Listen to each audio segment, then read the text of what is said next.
예, 안녕하세요. 저는 안양시 동안구 갑계의원 민병덕입니다. 저는 저희 민주당의 전국소상공인위원회 초대위원장인데요. 이번에 Q10 팀원 위메프 사건과 관련해서 피해 사례를 받았더니 하루에 500건 정도가 접수됐었습니다. 네, 우리가 어제 오늘 또 다른 제보들을 받았는데요. 그 제보와 관련된 것들을 말씀드리려고 합니다. 어제 JTBC에 조금 나왔던 부분인데, 이 사건에서 핵심은 판매 대금이 어딨냐 아닙니까? 분명히 직전까지 판매를 하고 그 구매자들로부터 돈을 받았는데, 그 돈을 정산해 줘야 되는데 그 정산을 늦게 해주는, 정산 주기를 늦게 해주는 그 사이에 그 돈을 가지고 활용한 것들이 문제여서, 이 문제에 대한 이제 향후에 어떻게 막을 것인가에 대한 문제가 있겠지만, 여기서 핵심이 뭐냐면 지금 그 판매 대금이 어디 있냐, 그것을 찾아야지 우리 피해자들의 피해를 배상할 거 아닙니까? 그래서 구형배의 책임 재산을 찾는 것이 지금의 핵심이기 때문에 구형배의 지분 구조, 돈이 어디에 숨겨 있겠다라는 내용들에 대해서 지금 말씀드리는 겁니다. 지금 구형배 회장 중심으로 본 지분 구조, 이게 여기 있는 게 지형배 회장 중심으로 보이는 지분 구조입니다. 이 지분 구조를 보면은 구형배 회장이 이렇게 많은 곳에다가 국내에 이렇게 많은 걸 가지고 있습니다. 그 중에서 보면은 지오시스 PTE라는 게 있습니다. 지오시스 PTE는 그 구형배 회장이 10년 동안 뭘 팔고 10년 동안 국내에서 사업을 할 수 없기 때문에 싱가포르 회사를 차렸잖아요. 그 회사의 이름이 지오시스 PTE입니다. 지오시스 PTE. 그러면 지오시스 PTE가 가지고 있는, 전 세계에 가지고 있는 지분들이 나오는 겁니다. 다 결국은 다 구형배 회장의 것이죠. 그러니까 저희는 이 부분들을 찾아야 된다는 겁니다. 구형배 회장의 지분에 대해서, 국내 지분, 개인적인 지분에 대해서 저희가 말씀을 먼저 드리는 거고, 그리고 구형배 회장이 가지고 있는 해외 회사인 지오시스 PTE를 말씀드리고, 그 지오시스 PTE가 세계 각국에 가지고 있는 그 지분을 말씀드리는 겁니다. 여기에 대해서 우리 검찰과 관계 당국에서는 빨리 조속히 이 재산들을 찾는 이런 절차들을 밟아달라라는 말씀을 드리는 거고요. 이것과 관련해서는 지금 당장 제보자를 말씀드릴 수는 없지만 정확한 제보를, 이름까지 정확하게 있는 제보를 직접 받았다는 말씀을 드립니다.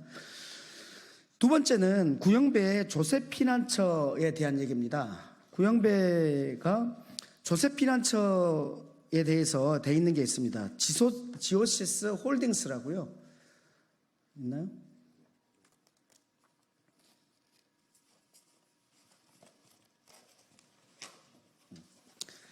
예, 지오시스 홀딩스입니다.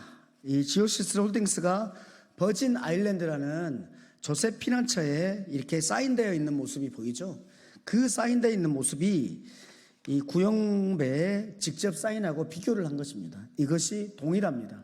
그렇다면 이 버진 아일랜드에 있는 지오시스 홀딩스, 이거에 대해서도 우리는 즉각 수사하고 그래서 환수 조치를 들어가야 된다라는 말씀을 드립니다. 그 다음에요, 인터파크 커머스, 거기 자회사인데, 인터파크 커머스가 지난 7월 16일 날 거짓 공지로 판매자를 안심시켰다라는 부분이 있습니다.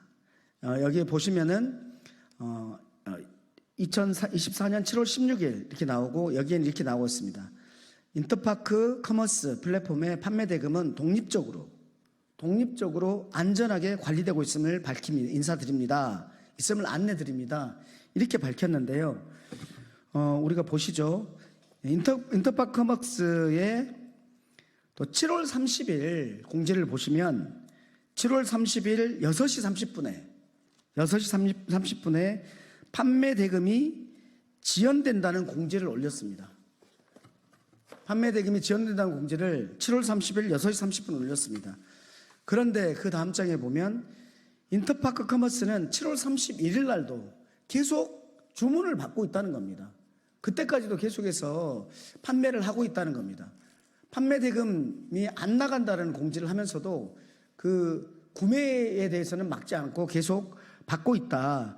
이건 좀 도대체 어떤 황당한 일인가? 계속해서 피해가 늘고 있다는 얘기 아닙니까? 이 부분도 지금 하고 있지 않다라는 말씀을 드리고요. 그 다음에 지금 금감원에서 하고 있는 조치와 관련해서 이 민원창구 웹을 두고 있습니다. 그런데 이 사건이 이렇게 중요하면 별도의 웹을 두어서 민원창구를 두어야 되는데 이걸 두지 않고 안이하게 대처하고 있다라는 말씀을 드리고, 소비자원에서는 지금 집단 분쟁, 여행에 대해서 집단 분쟁과 관련해서 집단 소송을 위한 원고 모집, 이것만 하고 있습니다.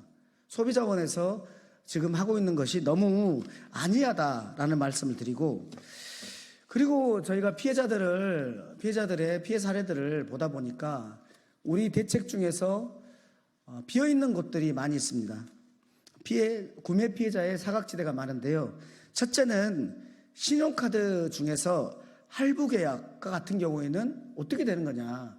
신용카드 일시불은 동일하게 일시불은 처리해 준다고 했는데, 그러면 할부 계약도 일시불하고 동일하게 이것을 처리해 주어야 된다라는 주장이 있는 거고요.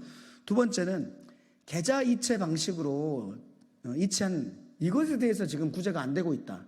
계좌 이체 방식으로 결제한 것에 대해서 구제가 되지 않고 있다라는 말씀이고요. 세 번째, 휴대폰 결제로 한 사람들도 있습니다. 이동사 통신요금에 포함해서 이게 나오는데 이 부분에 대해서도 지금 구매 피해자가 사각지대이다라는 말씀을 드리고, 그리고 제가 현안 질의 때 제기했던 부분이 있는데요. 티몬 캐시와 관련해서 10%를 할인해서 받았습니다.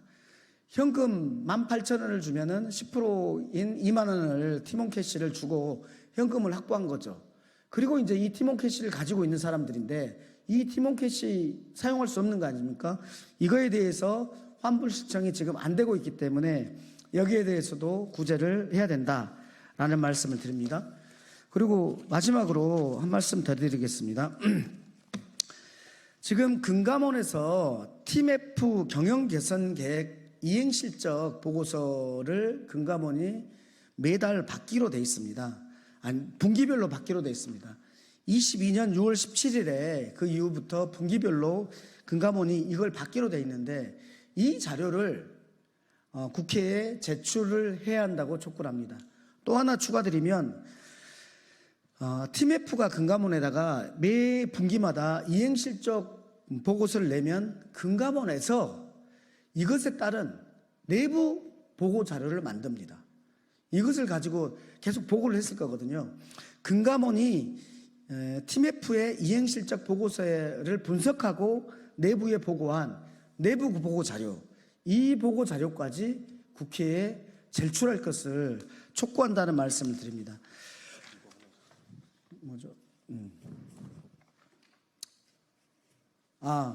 그리고 또 하나는 저희가 현안 질의할 때 티몬 대표가 이렇게 얘기했습니다.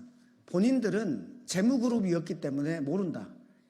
돈이 어디가 있는지 이런 부분들은 재무그룹이 안다라고 말하고 재무그룹이 어디인지는 모른다. 저희가 보기에는 정말 당황스러운, 자기가 장사해서 번 돈이 어디에 들어가 있고 또 예를 들면 1,000만 원이 통장에 있다고 해서 그게 다 자기의 것이 아니고 900만 원은 판매 대금으로 되돌려 줘야 될 것이고 수수료 100만 원 정도가 자신의 매출인데 그 1,000만 원을 보관해 놓은 그 재무그룹을 모른다고 얘기해서 너무나 황당했는데 그게 모두 다 서울에 있습니다. 어디에 있다라는 것을 다 확인을 했습니다. 그것과 관련해서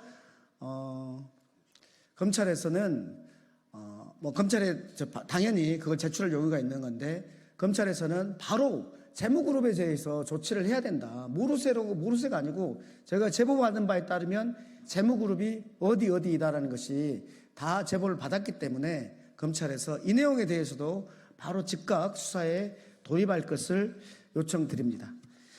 다 했나요? 예, 이상입니다. 저희가 너무 급하게 하다가 보니까 두서없이 쏘지 못했는데요. 말씀을 드립니다. 예, 감사합니다.